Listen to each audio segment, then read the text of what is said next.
Good evening, everybody. Welcome to this YouTube live stream. And let me just do something quickly.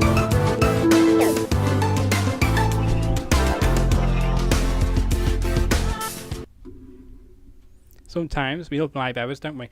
This is live here on youtube.com/my show. We are live across the world, as always, at youtube.com/Edward Fowler. We have got a great person on the show today, by the way, so I hope you will tune in and I hope you ask questions using the YouTube live chat, as well as using the, if I do miss your question, then feel free to tweet me at hashtag the EF show on Twitter in case I do miss it. Hopefully I won't. But joining us momentarily here, because she is here waiting to hear from you, please welcome my guest, Ariana Tejero. Welcome to my show. I've been practicing that all day, hoping it was going to be correct. Perfect. Glad to hear. And how are you doing in Los Angeles today, in Southern California?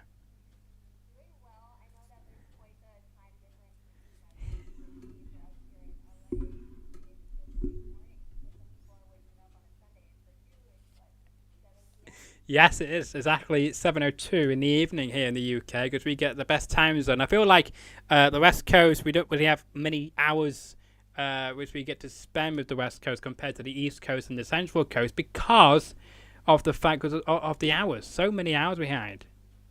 Yeah, a lot of my family lives in Europe, so we always have to coordinate. And usually by the time I finish work, then it's the middle of the night for them. So Yeah. we made it work. That's good. And you should now be able to hear Ari, by the way, because, yes, it should be fixed. So if you just say something now, it should just be fixed for him, hopefully. Oh, hi, good morning. It's morning over here. Hi, everyone. Yes, there we go. That's better. Here we're good. Yeah. It's because, things happen on this show. Sometimes certain buttons don't get pressed, so we do apologize for that. But yeah, so you're in Southern California in the lovely weather. Hot, I'm sure it is. Over here it's very cold, so we've got lots of people tuning in. We've got David tuning in. Thank you, David, for tuning in. Thank you for your subscribe. Hi, Dave. We've also got Tim joining in as well. We've also got Jennifer, hello to you, Linda as well, Terrence also tuning in. Thank you for everyone who's tuning in. That's so nice. Thank you guys for watching. It's a lot of family and a lot of my mom's friends on the East Coast, so it's so nice of you to watch. We're gonna make it so fun. We're gonna do lots of questions. It's gonna be a great time. Yeah, so if you have any questions, as Ari just said, please leave them in the live chat or use the hashtag the EF show. Of course, the live chat is located on the right-hand side of the stream. You must be, of course, logged in or have an account with YouTube to ask questions and whatnot, as most of you are already doing, which is great to see. So let's talk about you. Who inspired you then to join the news business or the news industry then? It's kind of a random story. When I was growing up, my dad worked in television, but on the finance side. So I kind of grew up around the studios, and I used to shoot high school projects on the set. So I kind of got a taste of it when I was very young, but I was more interested in math and engineering when I pursued college. And I just fell into it when I was a sophomore. My parents had bought a house in the Palm Springs area, and I was going to be there over the summer. And for those of you who know, summer in Palm Springs is 120 degrees, so you want to be inside. So I went out on a quest looking for a job, and a lot of places there, even just retail, restaurant industry, they don't hire in the summer. They actually lay off because a lot of people leave. So then like, well, what else can I do where I can work, do something productive, something that I like? And I thought of the TV station. So I went over to the TV station there, applied for an internship, and then became an intern when I was 19. I was a sophomore, and then after 5 days they actually hired me full time. Wow. So that's how I felt. So I wouldn't say it was a person who necessarily inspired me. It was more like circumstance. Gotcha. And the rest, as they say, is history. And you must have impressed them very well then to get quickly hired within 5 days. I bet that doesn't normally happen with other people. Probably take a few months, I bet. But with you, quick. I like it. Yeah, actually, I think that my former boss is probably on here watching. So I was very fortunate to kind of land in the right place at the right time with the right skills, so they say. Yeah. And I became the assignment desk manager. So, for those of you who don't know, that's the person in the newsroom who is at the desk, gets all the calls, listens to the police scanners. You basically decide who's covering what. You send out the reporters, you send out the photographers. You're like the hub of the newsroom. And mind you, I had never worked in my life. I was 19 and I really didn't know what I was doing. So, thankfully, I had a lot of good mentors, people on this call to show me the ropes and who believes in me to take on that position very young. Yeah. And then from that point forward, I obviously had to go back to college. So on long weekends and summer break, winter break, I continued to work there. I went back and worked, and I learned as much as I could about news, the newsroom, producing, anchoring. I hosted a talk show. So it just kind of built from there. And by the time I graduated college, 3-ish years later, I had a lot of experience. So super grateful for that. Yeah, that's good to hear. And I'm sure you took a lot of great, critiques along the way to improve and get better each day. And, and of course, you probably had a mentor as well as helped you to get better in your early, months and maybe even years before you succeed in your role and such. And what what would you say is the most important thing about having a support basis when you first join a very busy and exciting newsroom, I bet? Well, mentorship is super important. And I think if you don't have somebody to look up to, it can be a little bit difficult because it also depends on the dynamic in the newsroom. And I think in any workplace, it's nice to have someone who's looking out for you, who's constantly thinking of you for opportunities. But again, that's not always the case. I've met a lot of people in the industry who don't have a mentor, and they're very talented and they made it work on their own, and now they're paying it forward to somebody else. But I'd say, yeah, mentorship is super important because you need a role model, especially if you're new to what you're doing. And you need someone to train you in the way that then in the future you can pay it forward, like I said, to somebody else. Yeah, no, I totally get that and agree with you because everybody has their own personalities and different ways how they learn and quick things up, don't they, as well? Which is great to see. We do have a lot of people talking about the piano. I personally, I didn't actually see that in the room, so I do apologise. But yes, there's a white piano in the far left corner of your room. I'm going to say maybe is that right? Or is that, it's arrow right, but I think it's your left, isn't it? Yeah, camera left. Yeah, yeah. There we go.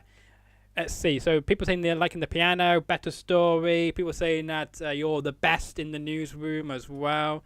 Yeah. Let's see. Let's see. You know, So it's funny, go on. actually, because I do sometimes these Zoom panels for new hires where I work, and we talk about similar stuff like career, storytelling, the local news, all of that. And usually I use this spot because the lighting is better here. And one time on the last call we did, somebody brought it up and asked me to start playing and like all this crazy stuff that totally away from the new hires. I felt Yeah. so bad. Oh shoot, I shouldn't use this spot anymore. Well, I think for this kind of show, it's perfectly fine. We've had people with guitars on the back of on the wall behind them, but I never asked them to play. So don't feel pressured. Don't feel pressured to play. By the way. Well, here's the thing. So it's out of tune, and then if I move right now, my hair is gonna get messed up, and the whole shot, the lighting's gonna change. So I'm not playing. No, I don't blame you. Someone has asked us to just put on there start playing, but no, we get you. Let's see. So I think it's Alicia Rogers has wrote, "Hi, are we can't speak higher of the incredible journalist as producer she is, and more importantly, the wonderful human she is." I can vouch for Aw. that as well. She's a very good human, and you always say as well when we were texting on that app of yours, I do like now Signal, of how fast I do get back to you because I get notified on my phone when you're when you respond back and such. Let's see, we got Lauren Day. How you sound like such a hard worker. Question: do you ever get in a rut and find it hard to motivate yourself? That's a good question. What do you do to get in that hustle mindset again? Before you answer that question, I'll let you think about that. Anna Arija, hello to you. How are you doing on this lovely Sunday evening? Daniel, does she know how to play steel DRE on the piano? There you go. That's two questions for you. Feel free to respond. Well, yeah, I'll start with Lauren. Shout out to Lauren. She's actually a big time anchor in Hawaii. Oh, Uh, nice, yeah, nice. That's cool. very talented. Definitely one of the best talent I've worked with. We worked together when we both first graduated, and it's just super on top of things, super organized, really good storyteller, and she's going so far in this industry, and everyone knows it who knows Lauren. It's a good question because, yeah, I think all of us have those days where, especially I think during breaking news, this is what happens, that you get kind of burned out. Mm.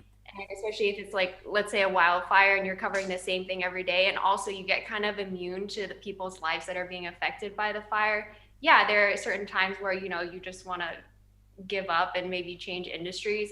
I've seen a lot of people lose motivation because it is tough work. It's very draining. And then they try something else, but they always come back to news from what I've seen because it's like this adrenaline junkie thing.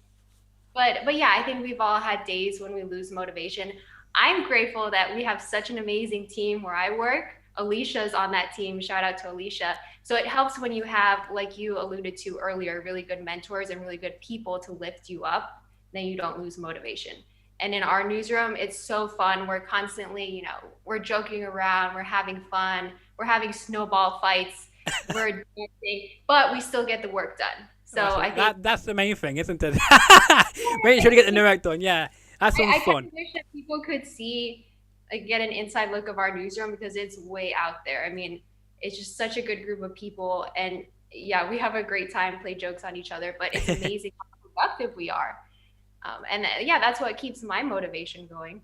Yeah, that's not bad, is it? Oh, and it's fun. It's good because you wouldn't expect that from a newsroom to have have a bit of banter and fun outside of the workplace, but also making sure you get the work done because, of course, you have to make sure that you got some content to get out there to the viewers who are tuning in every day to keep up to date what's happening in their local area. I don't know about you, because over here we have like the main news on before the local news. It means many people don't watch the main news anymore, but but the local news always get more viewers because it's more about their community, more about the stories that matter to them more than the national news. If that makes sense. So is that the same for you over there? Do you have the main news, which is like a national news, on before the local news, or is it just local news only being showcased in your area? In most places, if you're talking about local stations or local affiliates, yeah, you have the nightly news, and then your local news usually depends before or after. Depends if you're West Coast or East Coast. Gotcha. Where we work, we're 24/7, our own original content, so it's slightly different. But I know in the UK and Europe, it's definitely structured differently because whenever I go home to Europe, yeah, there's local news, but it's different format. Like they show all the commercials first in a 15-minute window, and then it's the local news, and then it's the national. So it's just very different, I'd say. Okay. We got loads of questions coming in. Keep them coming in. And if I do miss them, by the way, you can always copy and paste them in the live chat again, or you can use the hashtag the EF show, and I will do my very best to, of course. I'll tell you a quick story. Like motivation and crazy things that happen in the newsroom. The other day, this past week, there was this crazy thing that happened. So whenever it rains in LA, I'm pretty sure everyone knows this, it's a huge deal. I remember it's like a big deal. So in college, a couple of times when the rain was so bad, they actually canceled classes on campus. I got very upset about that. But I understand it because it's a lifestyle thing here and it doesn't happen very often. We're actually in a very extreme drought. So we got some rain the other day, and then this dog got stuck in the LA River. Oh no. And this went on for 2 hours. It was an LAFD rescue. A civilian jumped in and got the dog, and then he lost the dog. I mean, it was insane. And all of us in the newsroom just glued to the TV, like, oh my gosh, what's going to happen to Scooby? I was in tears, we got nothing done that day, but yeah, no, that's just an anecdote that happened the other day. And if you guys who are watching haven't seen this, you should look up LA River dog rescue because it's the most heartwarming thing. What happens in the end. Don't break it. Don't spoil the story. Oh, I'm going to Google that right after the show. Believe me, I am. So do the same if you've not seen it. Let's just see. So we're going to run through some questions here. So let's start off with, let's see. Question. Okay, so Rebecca Doyle says, what's the craziest story you've ever had to cover? Would that be something crazy? Would you say, or have you got another example of another crazy story you've had to cover so far in your career? Hi, Rebecca. Thanks for watching. That's a good question. I definitely have a good example for that. In the past month, we had our first mayoral debate in Los Angeles, and we partnered with Loyola Marymount University to bring that to our viewers. It was the first time I personally have ever produced a debate in my career, and it was a big undertaking, and it was definitely a team effort, I'll say that. I think the production went flawlessly. The pre-production was great. We have such an amazing team. A lot of work went into it. And then the night of, this was unexpected. Um, there were some hecklers in the audience. So they like planted themselves in different parts of the audience and started to scream at the candidates. They held up posters with certain words on them, and then one guy rushed towards the stage. So it was really frightening. And then you're thinking in that moment, well, first of all, they're saying bad words, so you have about like 2-3 second delay to bleep those out, so that's not going to happen.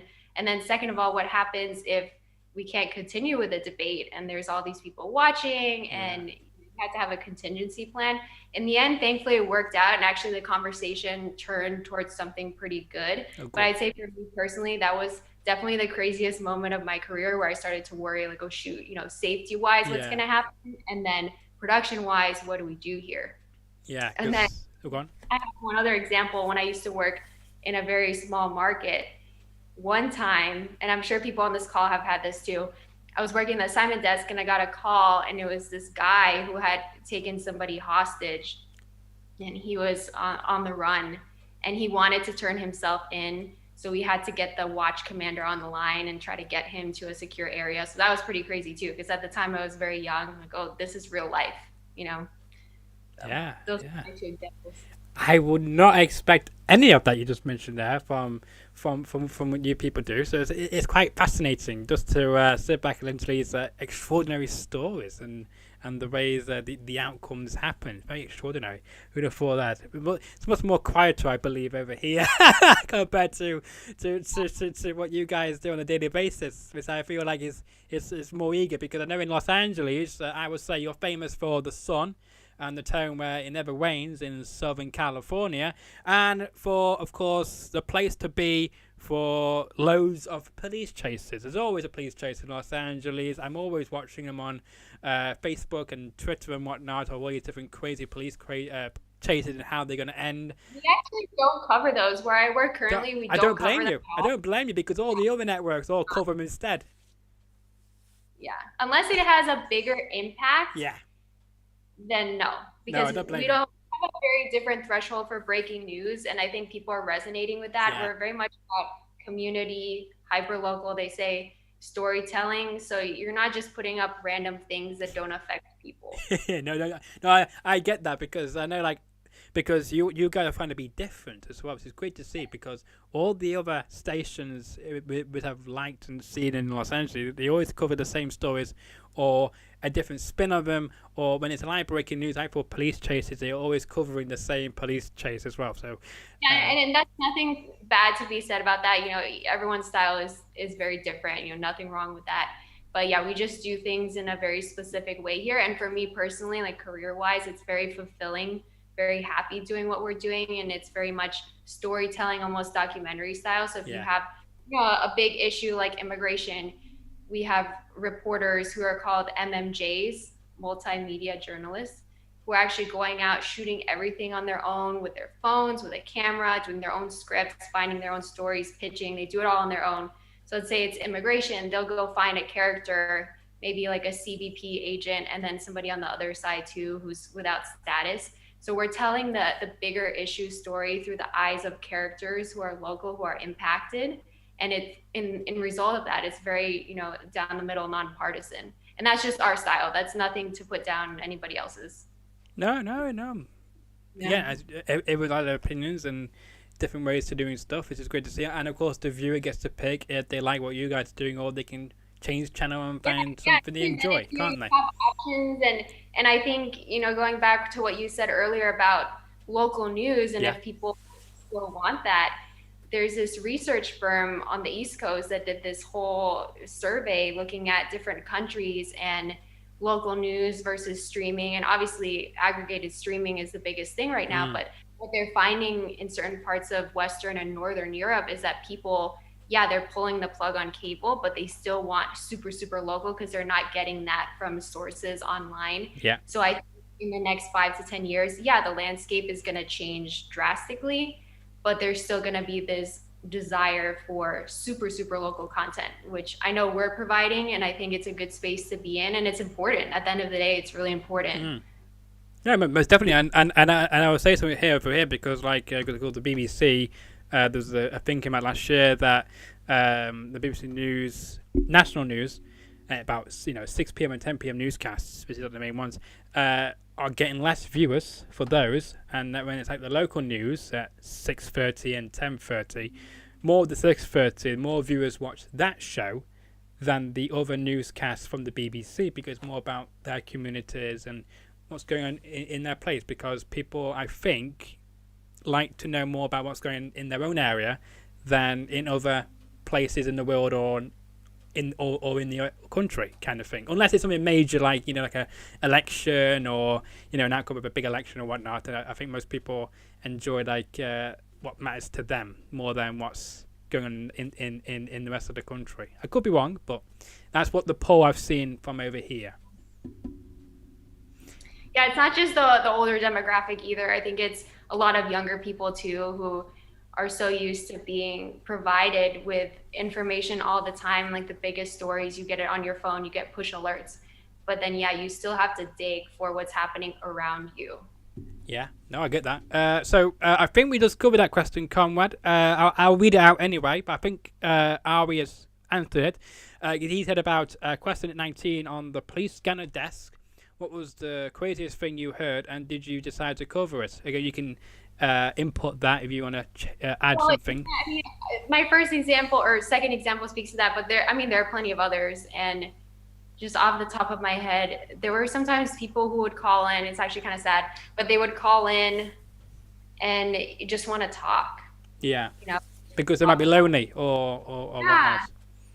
And I remember people used to make fun of me in local market because I used to call every single person back who left a voicemail. And sometimes there were like 70 voicemails by the end of the day or more. And I just think of it like, oh, it's a reflection on our newsroom if we don't get back to them. And some of them are, yeah, they're older, they're living in retirement communities and they just want to talk. Again, that's not our duty. No. Like a lifeline, but at the same time it kind of is because it's a public service and you just want to maintain a good reputation. And I think a lot of us who are in this industry, we're in it because we're passionate about the public service, about helping people, about providing information. So yeah, I mean, to answer your question, there were times where like people would call and just want to talk about fashion at the Oscars. There were some people who would call and say, hey, there's this rock on Highway 111 that looks like it's gonna fall, this boulder, like, can you call and find out about it, that kind of stuff. And I always felt, and this is just me, but like I had to make a call just to say that I did and to be genuine and honest to them. I would always call them. And not just that, but it clears your conscience as well, because you may feel guilty as well that, oh, this might fall off, but you were told about it, but you didn't act upon. Sometimes you actually do get really good tips from a lot of those people and you have to dig through the voicemails, dig through the emails, and they're there. And sometimes you get really good stories from those. But I think if we're in the business of helping people, we do have to take the crazy calls, and that's what we're here for in a sense. A bit like a helpline, basically, aren't you, as well? So something I did not know about. So this is all fascinating. So yeah, you're spinning all the secrets on this very best kept secret on YouTube, by the way. Here's another example of that question too. There was one time, all of it's coming back now. There's one time this person called and was complaining about golf balls hitting the car and the house from like this range that was across the highway. It's called the highway. And it turned out to be a really big story because, I mean, at first I thought, oh, maybe this person's crazy. You never know. But we went out there and checked it out. It was true. And it was a lot of the neighbors being affected by it. And they had to change the fencing there. So then also, like sometimes the crazy calls you get, they turn out to be something very important. Yeah. And then you affect change, which is really, really cool. And that's why we're in this. So we got another question coming now. Again, a bit of a delay to these questions, so I do apologise. So let's get to. I think I could pronounce this person's name incorrectly, so I do apologise in advance. Ern says, "Here are we. You're amazing. Question: what is your favourite issue to cover and why?" Great question. Keep them coming in. I think right now homelessness would be top just because it's definitely among the most pressing issues in the mayoral race. And it's such a big deal because if you've been to LA, you know that there are a lot of people on the streets. Even more, I think there's a statistic that's within the city of LA, there are more homeless people, unhoused people on the streets than the entire population of the city of Palm Springs and some other cities. So it's a big deal. And I think people are really looking towards solutions short term and then long term because a lot of times you house these people and then once the program is over then they're back on the streets. So it's very much, I'd say, homelessness, mental health, affordable housing for me are the most important things we're covering right now and the ones that mean the most because they impact a lot of people, and especially in residential areas in LA, it's a big deal on all sides of the story. And we can agree to that over here as well because we got homeless here in Manchester, UK as well, and with the the current crisis in the world with Ukraine, many people are debating, well, why should we help out people who are fleeing from Ukraine when we're not helping people who are homeless in our own country first before welcoming other Ukraine citizens to the UK. I'm not going to get into that issue because again I have no experience in that, but I leave it to the politicians in our country, and I'm sure the same to you guys in America as well of what's best and how to accommodate everybody in LA. But I mean, I do agree with you, because it's very tough in the winter time to keep them warm, to make sure they don't get robbed or get mugged or get punched or anything like that in the streets, and give them warm accommodations. So I don't know what the thing is a big deal, and I think there's one of our star reporters who's actually on this call. His name is Itai. And good evening to you, Itai. Yes. And he a couple years ago did this project, this series where he spent 24 hours on the streets with his family. And it was super eye-opening because you realize that a lot of people who are, living under the 405 are middle-class families who, hit something tough in their life and can't get out. And they're not scary people. They're like families. I mean, you should definitely look up his piece. If you search Itay, Itayhod, Hod is his last name, and then 24 hours on the streets of Los Angeles, you can watch the piece. Bring a tissue box, because it's super intense. But I think that speaks to like the issue at large and the fact that it's not inherently political at the end of the day. And we also, when we're covering this, we don't get political with it. It's just the people's story, what's going on, what's legislation, how's it impacting us, and we let the viewer make that decision for his or herself. But you should definitely look up his pieces. Will do. I'm going to definitely add that to my list to watch, the dog video, and that piece is added to my checklist. And you should do as well if you're new around here as well. So do that, and hopefully we'll fly by these questions. So apologies for the delay because again, we're enjoying this chit chat. I think it's popping up because again, this is the off the cuff conversation people you don't really get on other YouTube channels or any other people because they all script stuff. I don't do no scripting here. I don't know if it's a good thing or a bad thing, but my opinion. Yeah, but we definitely don't do scripting here. We didn't go over any questions ahead of time. I don't think any journalist should be doing that anyway. So we appreciate all of the questions coming in because this is awesome. It is. And let's see. So we've got one coming in now. I don't know. I can't really see because I got these lights in my face kind of thing. So I do apologize. So I can't really see some of these names. So I do apologize. But I'm going to read out the question anyway. Also, what's something you would tell your 15-year-old self, says somebody. Ooh. Where was Ari at 15? Oh, when I was 15, I had launched in high school this sports broadcasting program. And I'm super into sports now, but at the time, like it was mostly tennis and golf, so I wasn't too familiar with other sports. So gotcha. We launched this program and I worked with the high school bio teacher who was also the athletic trainer for the football team. And the two of us would go out to all the games and he would kind of like feed me information of what was going on. So that was super fun. I think I would tell myself, hey, you should stick with what you're doing. You should stick with journalism because it's going to turn out to be a great thing for you in the future. That's good, but I mean, it gives you a better understanding as well of the different sports you get to cover, or just see, when you get taken, like, what's the word, under the ring kind of thing. As I mentioned as well, are you allowed to can you support your own teams, if because you say about you do watch some sports? Do you have your favorite teams, or do you have to stay neutral? Oh no, I mean, I think that it's different for sports where you are versus here. So I see what you're saying, but in the US and especially in LA, we're very, very passionate about our sports teams. And in LA, there's so many too. Yes, But there is, yeah. no, definitely if I think back to coverage and especially during Super Bowl, I mean, yeah, we're not going to show favoritism per se, but we get excited when a home team wins. do So yeah, you I don't think that's political. That's different. Do you have your own favorite teams then? Do you have your own favorite teams? Maybe not in Los Angeles, maybe, or do you support teams in Los Angeles, like with all your other I think that I shouldn't colleagues? answer that question.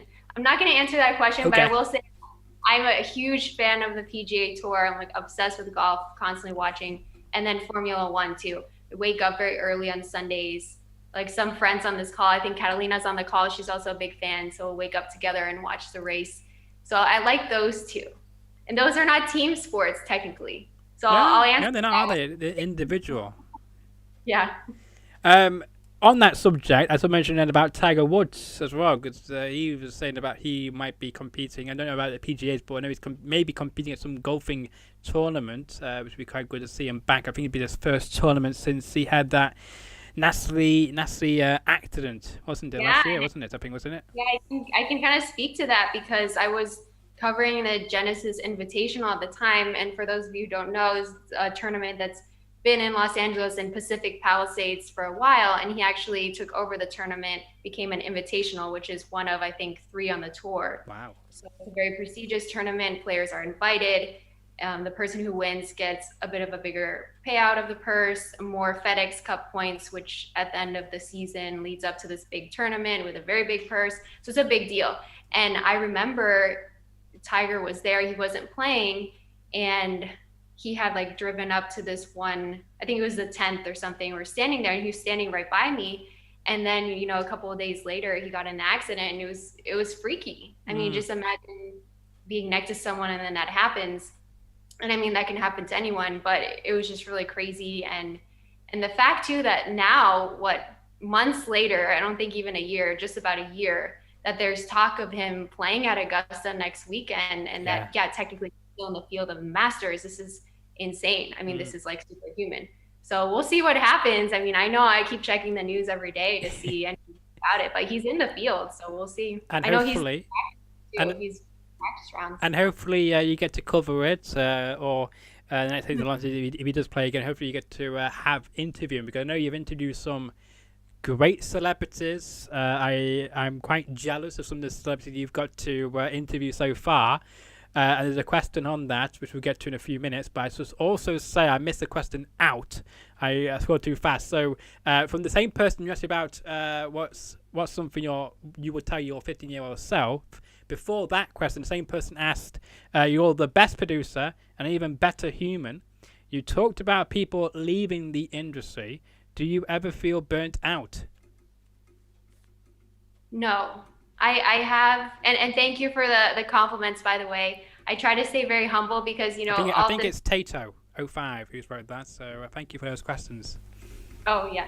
I speak this way, and whenever we do these mentorship panels, I sometimes feel a little bit off. Like, who am I to be, so young giving advice? So I appreciate the feedback and all of the kind words because, all of us are still growing. And the most important thing is, I think, to stay humble. But yeah, in the past, I have felt burnt out. I'm trying to think if there was a time when I left. I left briefly after I graduated college because I was in between jobs. For a few months, I worked at PGA West, actually, in private membership there, and got to do a little bit of golf, which was great. And then I went back to it because I think people who leave and try other things, yeah, maybe it works for them, but like I always feel drawn to journalism, and I think it's hard for me in the future to ever leave, especially where I am now, because I'm so happy. I drive into work, I don't feel like it's work. I feel Gotcha. like Well, that's good.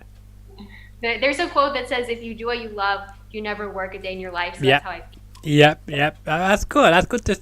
That's good that you get to that doesn't feel like work to you. It feels like having fun with your colleagues and having hopefully a good day as well, because you don't know And what may come through the door. growing every day, learning something new, Mm. improving, getting better, all that kind of stuff. If it gets to the point where I'm not doing that anymore, yeah, I'm gonna look elsewhere, but I'm not there yet. But yeah, to answer the question, there have definitely been moments when I've come home at 2 in the morning after covering breaking news, crying on the floor, like crazy things, and you start to question. And I think in any career you question, is this for me? Like, is this sustainable? But then the next day, usually it's better and you're good again. It's like this. Like a roller coaster. Yeah, I get you. I get you. We got Terry Lynn Martin from New York City. Nice to see you. Good old New York.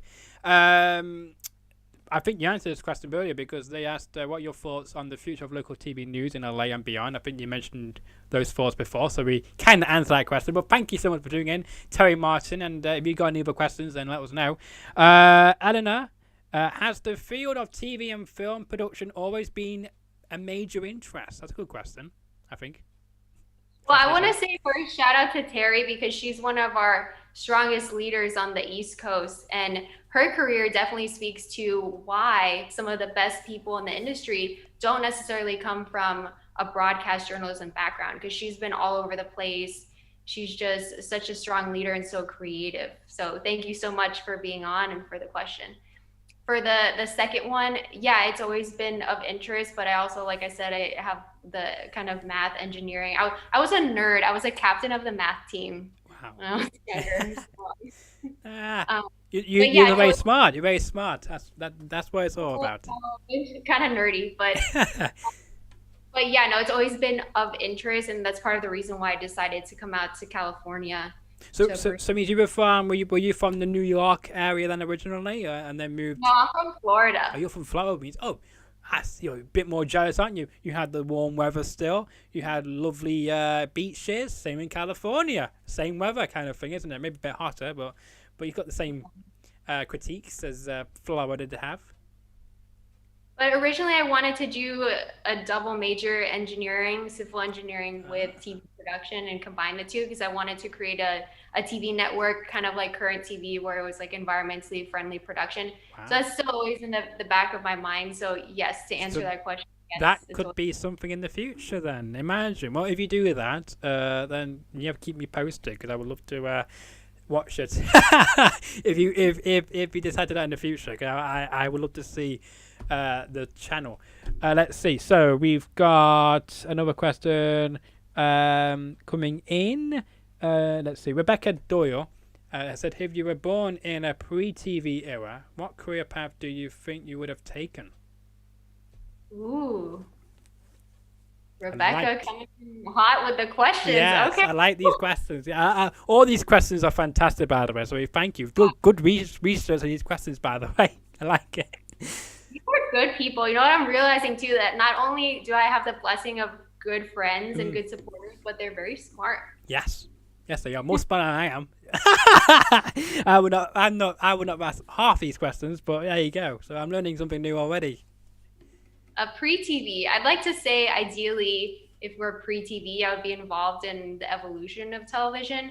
But if it weren't TV, I think, yeah, engineering or maybe something in the nonprofit space. What about radio? Because I'm guessing that's because I'm going to say maybe pre-TV means like radio broadcasting as well. Because I know I was quite big over here before TV. Yeah, it depends if that's in the equation. I do like radio a lot, and I think that it's making a bit of a comeback surge, especially during pandemic. People got obviously really into podcasting. Yeah. Because everyone's stuck at home. What can you do? You can vlog your journey, all this. So yeah, it's a good space to be in, and it's good to see the research of that. So, but if there wasn't radio, then I'd say those two things. Yeah, no, good answers. I like them answers, by the way. But I just thought to throw the radio thing in case that was an option which you could go into. Because again, you could be in, a radio producer, same things. On that note, best, aside from people who have studied different things, some of the best talent from what I've seen in TV news are radio people. And we have a few of those who have come from NPR, local affiliates here. They can speak on whatever, whenever, for the most amount of time possible, and they're so well informed, and they just go. It's kind of like improv. You Yeah. just you say no, you just don't think, you just speak. Yeah. And they're so eloquent and definitely know what they're doing, and I think it translates well, that skill, to TV. So shout out to radio people. Yeah, so they're quite good, aren't they? Because as I say, you can't have no dead air on the radio, so they're probably there's a natural at that. Would you say you're a very good impromptu person as well, then? Well, I mean, I hope so. No, I mean, yeah, I think from working in this a lot of years now and from taking improv classes in college, I had this one really good instructor who taught improv. Her name is Mary. She might be on, I'm not sure. But she just taught us these skills that apply to any workforce, any career path. And I think that all college kids should be taking improv because, you go with it. You have fun. You don't think so much. You don't overthink. You don't overanalyze. And yeah, you just say whatever comes to your mind, and hopefully in an eloquent way. So yeah, I mean, I'm still growing and learning, but I hope people are enjoying the podcast. Yes.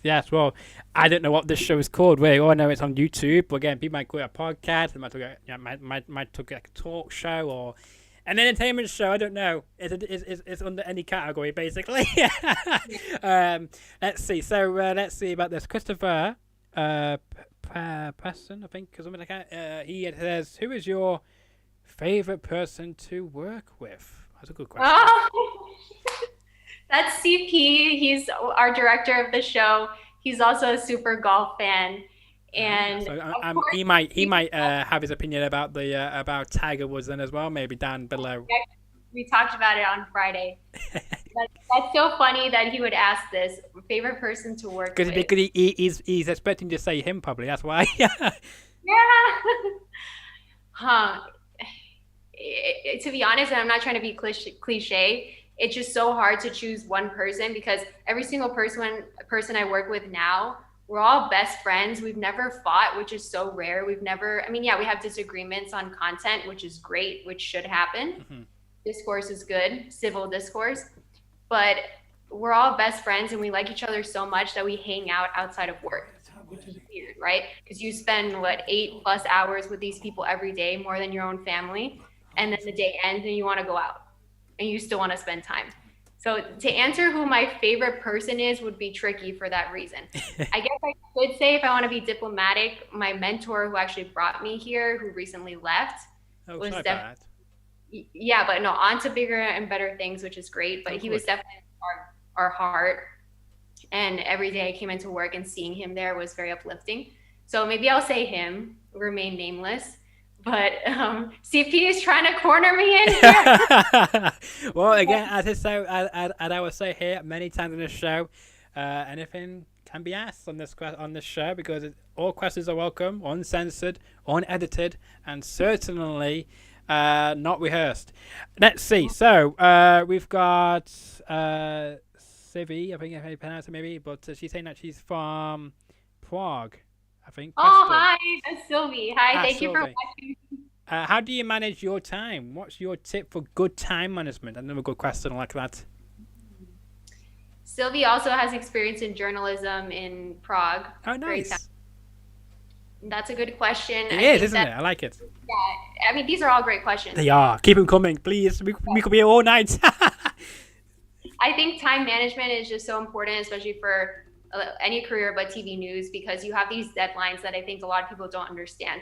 You get in the morning, let's say 9 a.m., you have your company meeting, you decide what you're covering, and then you have the few hours in between to get it all done. Gotcha. And the show goes with or without you live. So if you're not done, you're going to be chasing after it, which, to be honest, happens a lot. Like, I'm not going to lie. There have been times where we're in the control room, which is, if you've watched the newsroom or if you've watched morning show, mm-hmm. It's that dark room with all of the screens. So that's where we'll be putting the show on the air. And sometimes I'm still writing scripts, which is not good. I'm still writing scripts for the next block after the commercial when we're live. Oh, God. So but that's quite nerve-wracking. It doesn't happen, like when there's a dog in the river. So that definitely happens. But I think you have to be organized and you have to also prioritize which stories you're going to write first, because choosing the more difficult ones to save for later is not a good idea. You want to get those out of the way first because they require more research and you need to get statements from all sides. And then also, some producers like to work bottom up. So they'll start with like the last block of the show first and then go to the top. I think it's better, and just in my experience, to do the opposite, because the way our show is structured, the most meaty part is at the top and then the half hour. So time management, yes, is very important. You really have to strategize. It's almost like playing a sport. You have to decide, okay, what am I doing first? Who's doing what? You have to delegate, which is something I'm working on. You can't do everything yourself. You have to trust other people. And yeah, you have to be super organized, super detail oriented, and you need to be efficient. And also respond to emails in a timely manner, because sometimes you'll miss stuff. There's so many emails that come through a newsroom and you have to read them all. Yeah, that's true. That's true. Let's see. So, Marshall Ho, good evening to you all. What would you suggest to young students that want to enter the entertainment industry? He's the one that started the sports broadcasting program when I was in high school. Wow. Nice to Yeah. see you, by the way, Marshall. Yeah, I think advice, and again, I say this from a very humble place, advice to people entering the industry after college would be, don't be afraid to go to a local market and start out small. And I give this advice to a lot of interns and students. A lot of times, you graduate and you want to go first to the big city and you want to make it big right away, because there's this pressure on Generation Z to be making a certain amount of money by a certain age. I definitely feel that a lot of times too. But I think when you take a step back and say, hey, I want to humble myself and learn as much as I can before I go to a big market, before I go to LA, before I go to New York, absorb as much as I can, learn every part of the newsroom or of the film set or whatever is happening. And then once I feel ready, then make the jump. There's one reason among many why this is better, because you also increase your net worth, like your value. If you jump right away to a big market, sometimes you won't have the same salary if you've been to a lot of markets across the country first, because you keep increasing your value. So my advice would be, don't be afraid to start small. And then secondly, to find a mentor. And this means if you're on LinkedIn, if you're part of an alumni group, reach out to people, because what I've learned is people love to mentor because they love to talk about themselves.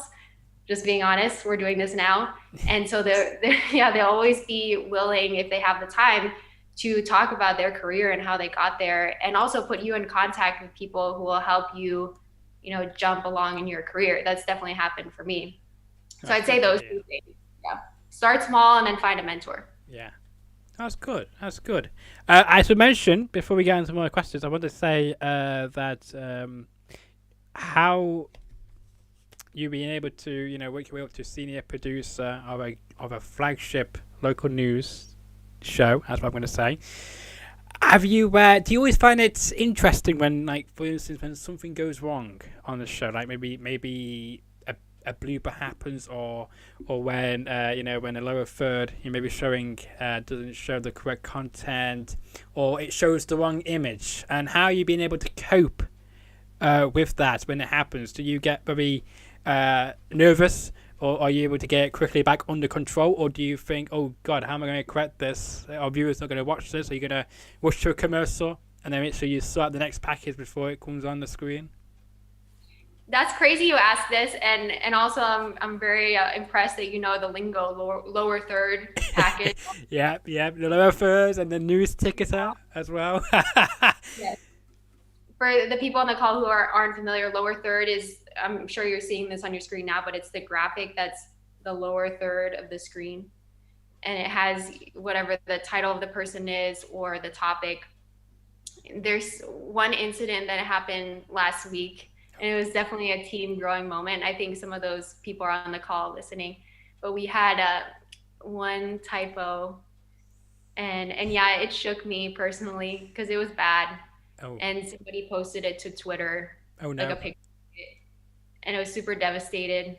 I found out about it late at night. I went for a walk just to clear my head because when you're doing this, you want it to be perfect. A lot of Yeah. times, producers, people who work in the newsroom, they're very much perfectionists. So when these things happen, it's kind of like the end of the world. I've learned, yeah, we don't want to have typos ever, but also nobody's perfect, and you can't punish people for making mistakes because usually the mistake will have slipped past a lot of different people. It's not just, we make a lower third and it goes to air. It's like five people checking it. Oh, okay. So that's a mistake on everyone. And even just last week from that error, we grew a lot and now we have a better QC system in place.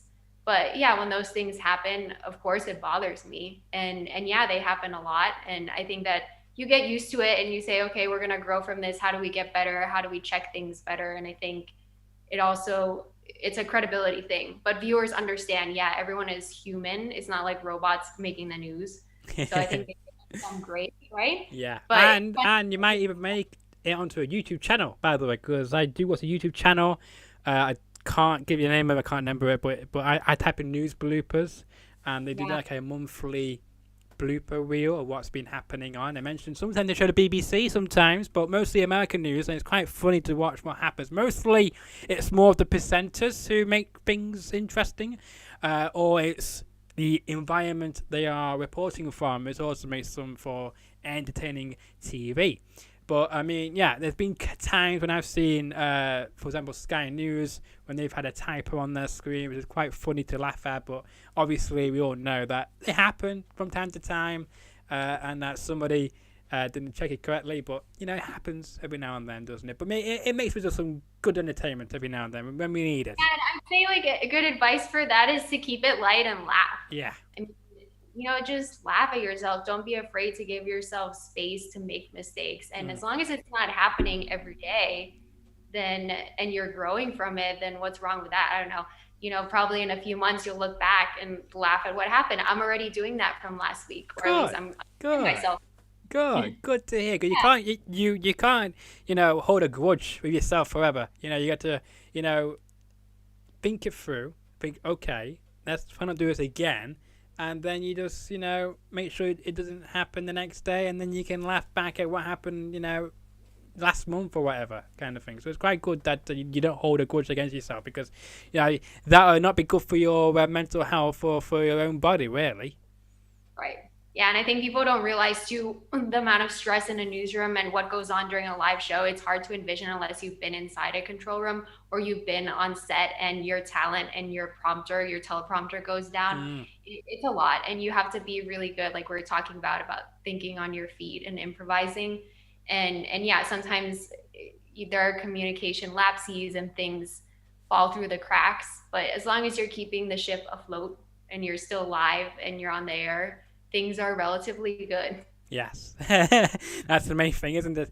Let's see. So we're going to start going, hopefully, quickly through these questions. We want to catch up to the current live chat. We're quite behind now, so I do apologise for rambling on. Let's see. So we've got Lauren. Well, before we get to Lauren, we just want to say, Maureen, I think you say, good question, Marshall. Let's see. 8A Hard, the best producer ever. Lauren Day says, does work in the news ever get in your mental health? Get to your mental health, just say. Yeah. I'm guessing it might do, because of what stories may pop up or what you may see live on breaking news.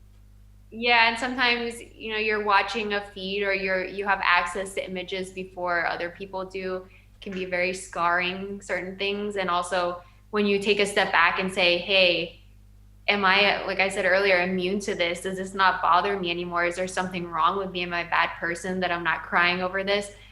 There are certain people I've worked with that are very emotional, and I think that can be good and bad for storytelling. Good in the sense that you can really channel the emotion of characters and of a piece, but then bad if like Lauren's saying, if you take it home and you let it affect you, or if it impacts the story you're telling. But yeah, I think all of us, and I think in any career you have this, you have the times that you come home from work and yeah, you don't feel great. Yeah. And it's not necessarily from maybe the stories themselves or the tragedies. It can also be like you're hard on yourself for the way that you've covered it. You don't think it's good enough, or you feel like you let a person down. All these things you're thinking of because it's a lot of pressure. You're delivering information to people. No, I get that. No, I get You- that. Yeah, I think that what helps too is when you finish work, it's like you leave it there and then go do something else. Don't think about it and then come back to it later because you don't want to just come home and be like in that mindset because that's why people turn to substances, I think, because it is a lot of adrenaline. It's hard to come down from that. Yeah, no, I agree with that. I do. Roger, hello to you. Thank you for tuning in. How and where do you see yourself in mid/long term? In what? Sorry. In mid to long term, where do you see Oh, yourself? I'm really happy where I am now, and I don't plan to leave anytime soon. In the future, I would like to keep moving up in on the management side and eventually, create my own network or Oh, can't something. wait for that. I was fascinated to see how what it'd be called, kind of thing, and like who would be a part of it. I'm just interested in that subject, so I can't wait for that. Hopefully, maybe in a decade from now, who knows what may happen. Yeah, and then maybe also down the road, politics or yeah, I mean definitely want to stay in the nonprofit space because I think it's so important when you feel like fulfilled and you feel achieved on your own, you want to start giving back. So that's super important to me. So But you yeah, might become a politician in the future. Is that I something you might don't be know. teasing? We'll see. That'd be interesting. That'd be interesting. The first politician to come on the show is you. There we go. Anna, who I know, who is also who is in the UK right now. She wants to know: do you work with graphic designers? Yes, we do. And another tip I would give is to definitely make friends with your graphics team for people who are looking to enter the industry because these are the people who add so much production value to the news you're delivering. Because if it's just standard news and it doesn't pop out at you, like for me, it's visual storytelling. I like to watch on mute, and if it doesn't catch my eye, not interested. So graphic designers are the people who are, making the images that you see in all of the monitors. They're animating text, they're creating maps that move, like all these crazy things that I don't know how to do. And these are the people bringing the storytelling to life. So yes, I work with graphic designers. The whole team does. During pandemic, it's been interesting because a lot of them are outsourced now. Like they moved to different states, they're working from home. So it's not as easy anymore as just walking over to the next building and say, hey, let's do this. I have this idea. Let's use this picture. Gets a bit more complicated when you're remote Yeah. because you really have to communicate well.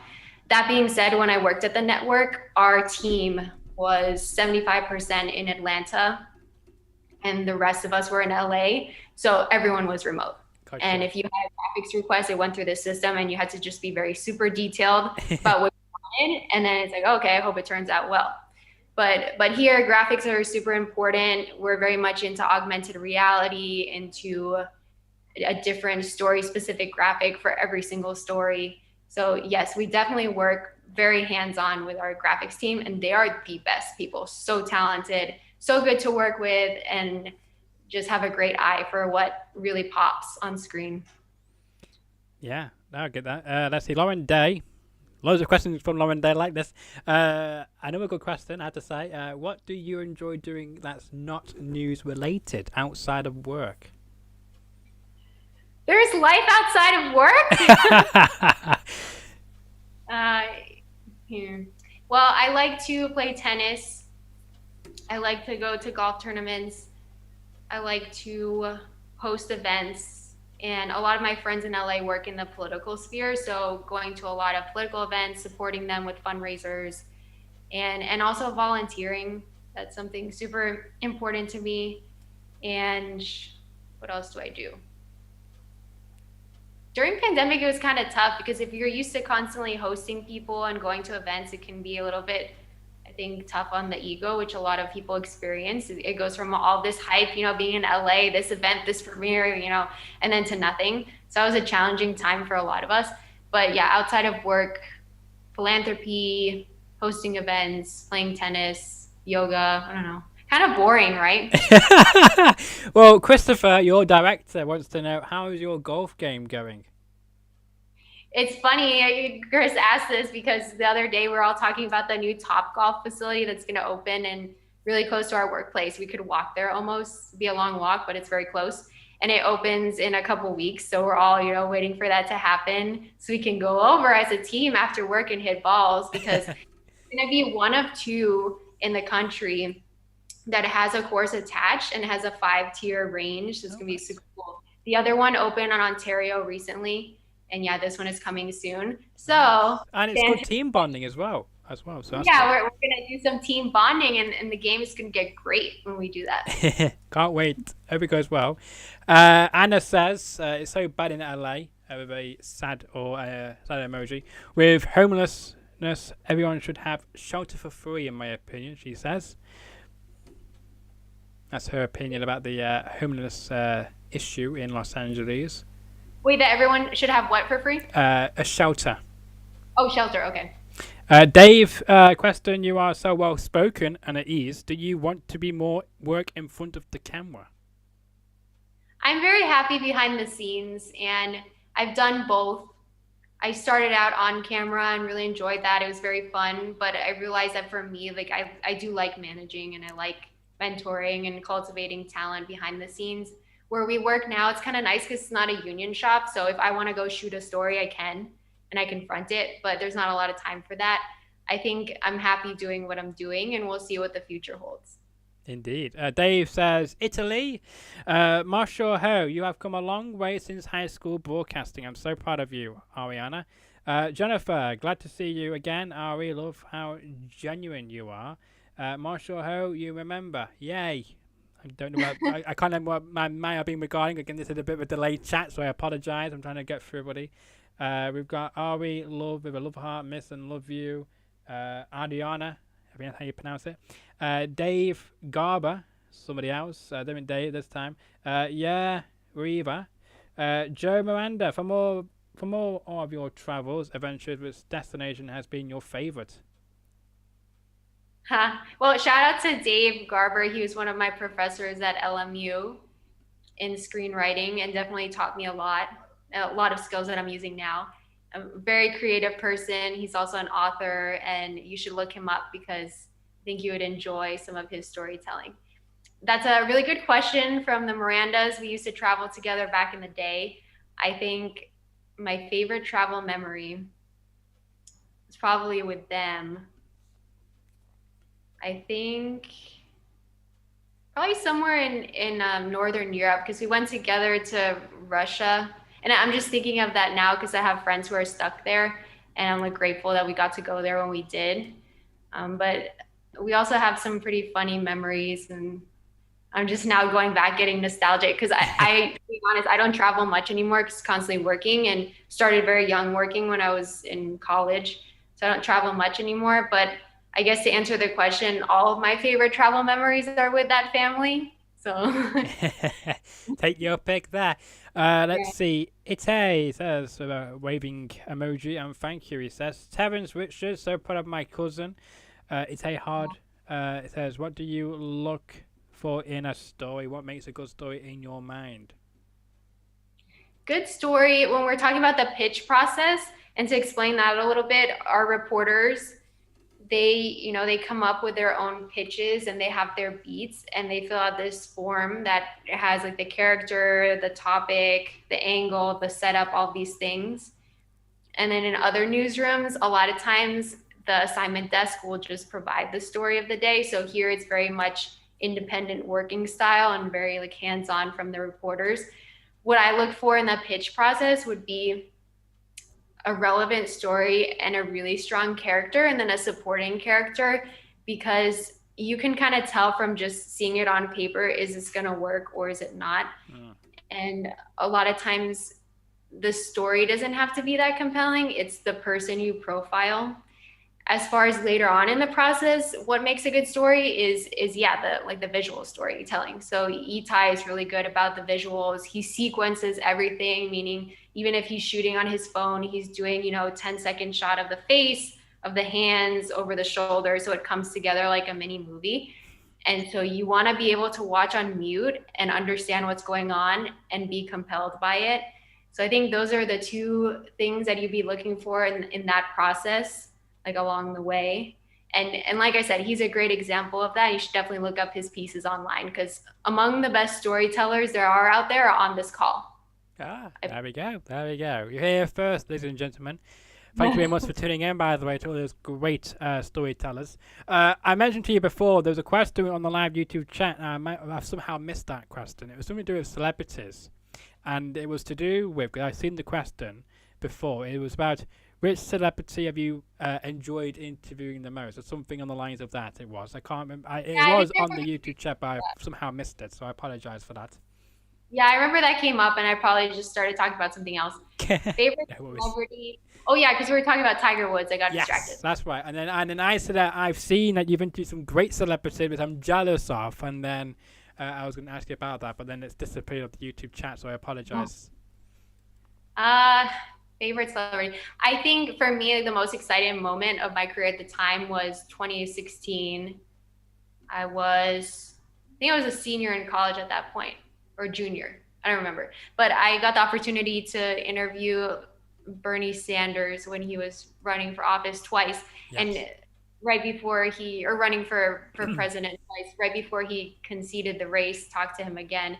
It was a good experience because my boss kind of let me have a little bit of creative control with that. And yeah, I was with a team. We had a photographer, a reporter, and then me. So it's kind of shadowing, but I did get to ask some questions. Oh, good. And, really, really cool. Yeah. Because I never thought I would get to do that so young and to be taken that seriously, to even be sent out on that assignment. That to me was the biggest, starstruck moment. And again, politics aside, I'm just saying the fact, regardless of who the candidate was, it's a big deal to do something like that so young. And then as far as celebrities go, I've covered a few red carpets and film festivals, and Bryan Cranston was good. Because a lot of people don't know this, but at the time he actually owned a cinema in Palm Desert and used to do screenings there. Kate Blanchett was great. Brie Larson, Johnny Depp, like all these people. But Wow. those were very quick interviews. Yeah. 'Cause people don't know too, on red carpet, it's not as glamorous as it seems. Isn't You it? get your spot and you're like this Yeah. with hundreds of other people, and there's lamps right there if it's cold, and you can barely move. And then, the publicist comes up, says, "Oh, I have so-and-so, come with a slate." And then you get like a minute. Oh, And you have to keep an eye on who's coming next because you might miss the person. Yeah. Or like over here, for instance, on the red carpet, like for instance, the Oscars after party, or a big event, they always shout when there's a person coming past. They always try and shout them to come to them before instead of going to a rival media company, because they want the exclusive kind of thing. Sometimes it works. Sometimes they can't ignore them and go to somebody else or just walk on. Yeah, I think you have to put yourself in their shoes too, because if you've had a rough day and you're trying to focus on whatever speech you're supposed to give at an award show, sometimes you just don't want to talk to someone or to anyone. And sometimes I'm like that, like don't want to talk to anyone. And the red carpets are definitely a big part of the campaign of the award season. So sometimes they have bad moments. Sometimes, they come across in certain ways, and it's nothing to be taken personally. And if they don't want to stop and talk to you, it's not the end of the world. And I don't think they're bad people. No, I agree with you. Let's see. So we've got a few people we've not shouted out here. So let's see. We're now caught up to live chat. So this is these are the people who have left messages. We're now caught up. No other messages come through. So I'm kind of happy about that. So we've got Ariana says, "What do you want to do unwind after a long day of work?" You answered that already. Love from Palm Springs. Nice to see you from Palm Springs. I'm guessing that's is that in the East Coast, or was that near you? No, it's here on the West Coast. It's about 2.5 hours from LA. Oh, okay. So you know where Coachella is, the music festival? Yes, I've heard of it. Yes. Yeah, it's in that area. Oh, okay. Not too bad then. Not too bad from Los Angeles, of course. Terrence says, "Is a college degree still necessary in this industry?" Ooh, that hits home for me. And I was actually just talking about this with a coworker. She's our entertainment anchor, Bianca. She also came from this Palm Springs market. And she, at one point in her career, got offered the opportunity not to finish college and to just start working professionally in LA in entertainment when she was interning. that definitely came up for me because I had a lot of experience when I was a sophomore, junior, so I could have not finished, and I'm pretty sure it would have worked out okay.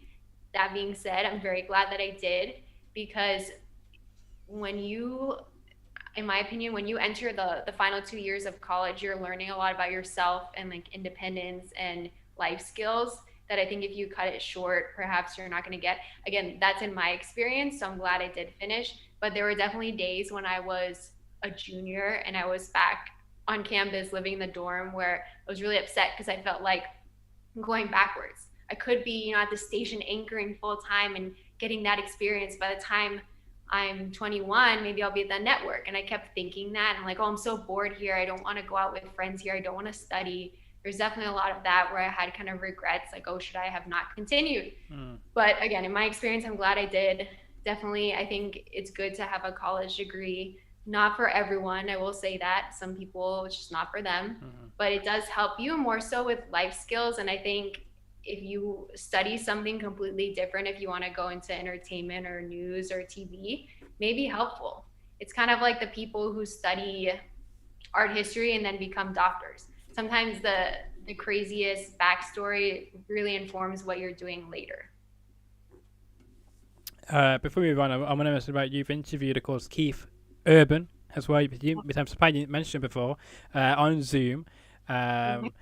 Quite jealous because he's quite a massive person. We all know who Keith Urban is, so I bet that was a cool experience to interview him. Yeah, I'll tell you a funny story. Okay. That happened because one of the producers at the time had set that up and gave me the Zoom information. He goes, "Okay, go on at this time." And my mom was here in the apartment, and I put up the Zoom call, and then he popped up. And I come over. So she saw it in the periphery, and she just drops to the floor. Oh no! I mean, can you imagine? Because it's just like, oh, who are you Zooming with today? Because we're always Zooming with somebody. Yeah. And then it was so fun. The nicest person. I've seen him in concert, and just so genuine, so talented, and also so committed to fans. Like the lights went on, and he stayed there, signed autographs from the stage, gave guitars away. I mean, nicest person. There we go. So now we know more a bit of an inside look of Keith Urban. It's quite good to see. I'm glad that he's as a good person as he is on stage or on TV as well. It's good to see. Let's see. I would have put it out there because I thought that'd be good to talk about, just about Keith Urban. Let's see. So David Garber, I have to bow out now. Okay. Well, thank you for tuning in. But you were wonderful. Ari, continued success. You make an old professor proud, is what he says. Oh. Anna says to me, thank you very much, Anna, for those lovely compliments. Let's see. Nancy says we're always harder on ourselves when we are in professions that deal with the public. I agree with you there. I do. And Maureen says, so happy to hear you are still playing tennis. And the latest comment, Eleanor has said, other than politicians and actors, any memorable interviews with musicians or athletes? Well, we just mentioned one musician just then, so that was quite bizarre how he touched on that subject and then that question came in. Yeah, I totally forgot about that. Isn't that funny?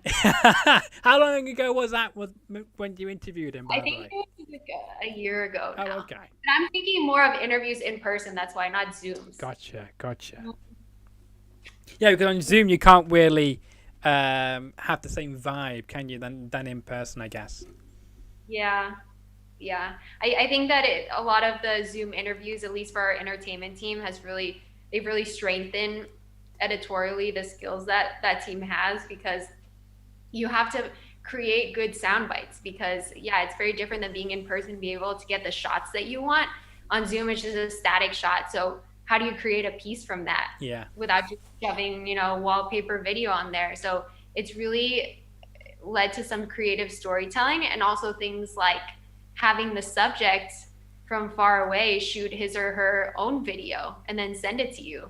All kinds of crazy things we've tried during pandemic that have really strengthened our skills, I think.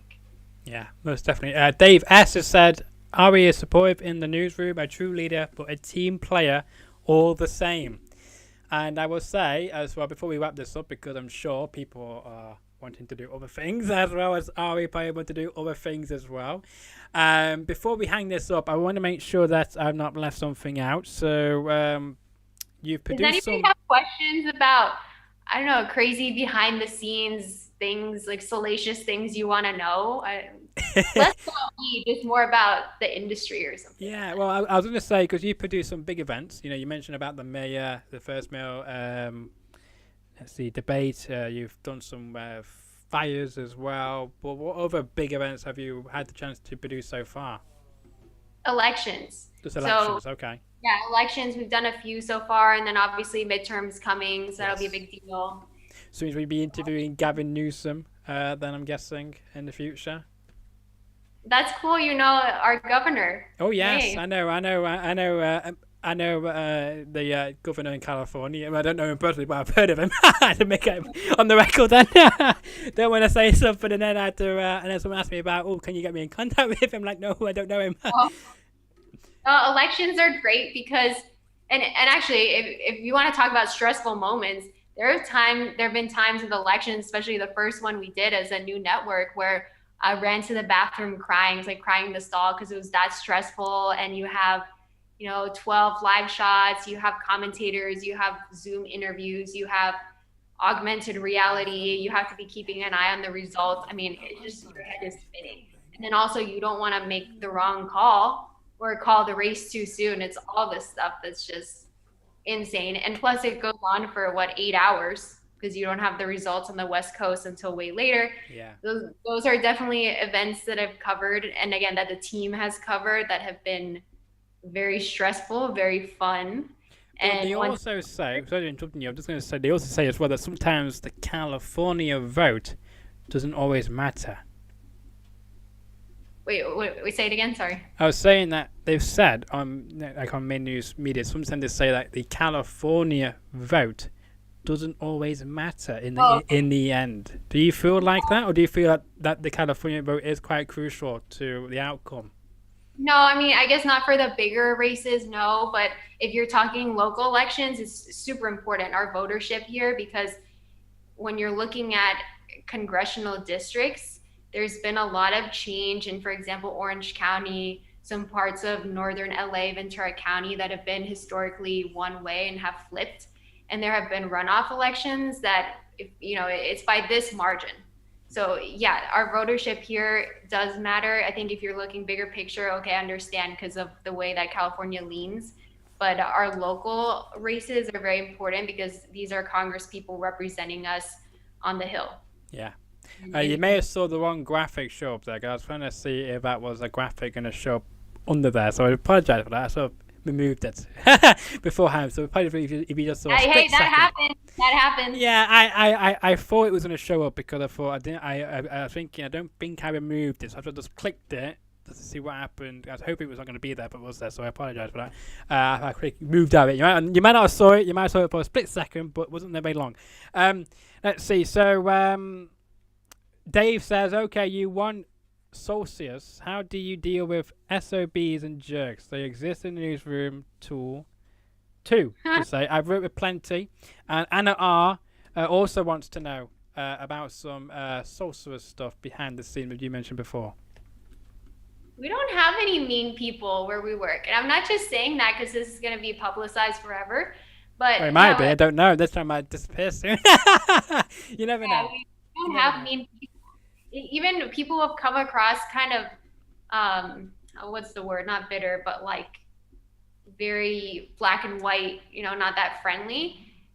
Sometimes they can rub you the wrong way, but those are usually the best people to work with because they care about the product that much. They want it to be perfect. They get upset when it's not perfect. I'm like, oh, I understand the intentionality there. I understand where you're coming from and you're helping me get better. Yeah. But I've never worked with anybody who's been rude ever. That's but also, good. I haven't been to that many newsrooms before. Fair enough. But that's good that you not had that happen to you so far. Yeah. So I hope that continues for you for years to come. So before we do hang it up now, I want to say, is there anything else you would like to say or plug as well? As I was mentioning, because usually on this show, I usually have a graphic of your social media on the screen, but you told me you don't have any social media stuff. That's why there's no graphic for Yeah. for my guest today. That's the reason why, ladies and gentlemen. If you're just wondering why there's no graphic, you might watch my videos and might say, "Oh, your lovely graphic," but for this particular person, there's no graphic. That's the reason behind it. I just want to answer the last question there about the Oh, behind the sorry. scenes. Um, Yeah, I think the best answer to that would be, now we're allowing some outside guests again because of the Yay. pandemic kind of lightened in this area. So come on down and check out the studios anytime, and then you can see it firsthand. The people I'd like to plug were the ones that have been asking questions. So Dave, and his last name is Stelk. It's Stoelk, Yeah, that's and right. then That's the person. Itayhod, Itai Hod. Just look up both of them because their storytelling skills are out of this world, and you will definitely be enriched if you follow them. But I don't really have anything to plug personally. I think we should end though with a question about you. Okay, well, before you do that, before you answer that question as well, I got one more question for you. Okay. Okay. So that question is, which you may have heard of my other show, is I always ask this question when I end the show, but in this case you're gonna end the show for once. So, um, who should I get in contact with next to come on this very show after the great Ariana? Well, I think you just need to check the chat section because there. Okay. I mean, you should interview my cousin for sure. No, yeah, tons of people on there who are in the industry or in different industries, like the travel industry, doing amazing things. You could probably get some good names from there, and yeah, definitely have them on. Thank you for the suggestions, by the way. I will definitely look into it. Eve Johnson, Team Ari, love heart there. Just tuning in. But yeah, so what is your question? I mean, I just kind of want to spin it around because it's a strange thing to talk about oneself for 60 minutes or more. It's a strange experience. But what is something that we don't know about you? Pardon? Hi, can you repeat? What's something that we don't know about you, or something that you could tell the viewers about your show, or like how you got into this, something like that? Well, it was a podcast. I say that. Okay, so it was an audio podcast, which I started back in. Well, there's two versions. There was one because there was one in 2016. I did a similar show to this in 2016, but it's based around a certain game that I liked. So we had a great fan base for that. But then I thought, well, since I'm doing this, but I want to do more of like interviews with different people. So I started in 2018 on May the 11th, 2018, doing a podcast where I was interviewing some local people in the pro wrestling world. But then I wanted to get on bigger people in that aspect. So I got on, for instance, full-time Emmy Award-winning broadcaster Chris Van Vliet, who was working at a station in Miami for Deco Drive in Miami. Plug for them. Oh yeah. Doesn't work there now because he's doing his own freelancing work for YouTube with his own guests and whatnot. But I interviewed him on that show. I thought, well, as soon as I can get on Chris Van Vliet, then who else, kind of from a celebrity status can I get on the show? And then I was able to grow it to then 2020 when I was able to get on Adrian Martinez, who's been in many different shows, to then Reed Miller, who has been on, of course, a movie with what's his name? Mark Wahlberg. I forgot his name then. And then, of course, bigger people like, I've had on Eric Bischoff. I've had on Right Said Fred. If you ever heard of that group. I've also had on the lead singer from Web Theory as well. And it's just been growing since then, really. But that's how it began. So I began a game podcast in 2016. And then audio podcasts around this show, and then I came from that to 2019 when I started uploading clips from that podcast, and I went live. I thought, let's do something different, which I thought had never been done before. I could be wrong, but in my opinion, I don't see many live interviews as much, so I thought, let's do something different, and that's why I focus on doing live interviews here on YouTube. Yeah, we're all about live. I personally think you're really good, and I've looked through a lot of Edward's interviews. The reason why I caught my eye too is there's one interview you had with this Greek singer. Oh yes, Mario Fangolis. Yes, he was great. Yeah. I liked him. Yes. It was so obscure. I'm like, oh, I know him because my mom used to put his songs in the background of our travel videos with the Mirandas who are on, and they're very dramatic, like intense European songs. So I was like, oh, this guy, he has a vast array of guests on his show, which is really cool. I don't care what background you're from, I just like having different people on the show all the time to keep the variety and to keep people interested and keep people on their toes. Saying, oh, you would probably never interview this person from this particular genre. Well, here you go, because I am, kind of thing. So that's the way I like to operate. And again, some people don't like the way I operate because, again, it's off the script and people like to know their questions in advance. So I try to say to them that now through some great help. I had a woman called Christy Olson who gave me some great advice back in 2020 when I told her about that issue. She said, so what to say that it's an off-the-cuff conversation, laid-back conversation. That's what the show's about, and that's what I've been doing ever since now. And it's actually working, believe it or not, so it's quite good. So any piece of advice is gratefully received, and it's always good to get critiques as well, but of ways to improve it. I'm sure you know all about getting advice and critiques all the time, but it's been a pleasure having you on this very show, and I hope you'll come back on again. And I don't just say that, I mean, I actually do hope you actually do come back on the show again. Well, I had so much fun, and I like the fact that we're going global and that connecting so many people from different parts of the world just to have a conversation. And I hope you have some more of these guests in the chat on, because they're very talented people. I think others could learn a lot from. But I had so much fun. This has been the best morning. So you're welcome. And I do hope you come back on the show again soon, if you're allowed to, of course, depending what may happen in the coming months or years. Hopefully you're allowed to come back on the show again. And of course, there's been a graphic being shown across the screen of this show in the entire time of subscribing and clicking the notification bell. So if you have enjoyed this episode of my show, the Fowler Show, the best kept secret, here on youtube.com/my name, then make sure to like the video, share the video around, tell more about how great, how fabulous Ariana has been today. Tell more about how I have been the best guy to answer every single question to my guest, by the way, to answer all your questions too, and she's been giving some great answers too as well. But not many people make sure that every question is answered on a live stream. Leave any comments in the comments below for any future questions you may have for my guests as well. And if you're new around here, I do beg you to subscribe to this channel. If you like the content around here, then do subscribe, because as Ariana said, I interview some great variety of guests, including Mario from Golis and all the others I mentioned before as well. So make sure you do subscribe with notifications on. Means you always notify when a new episode drops on this channel.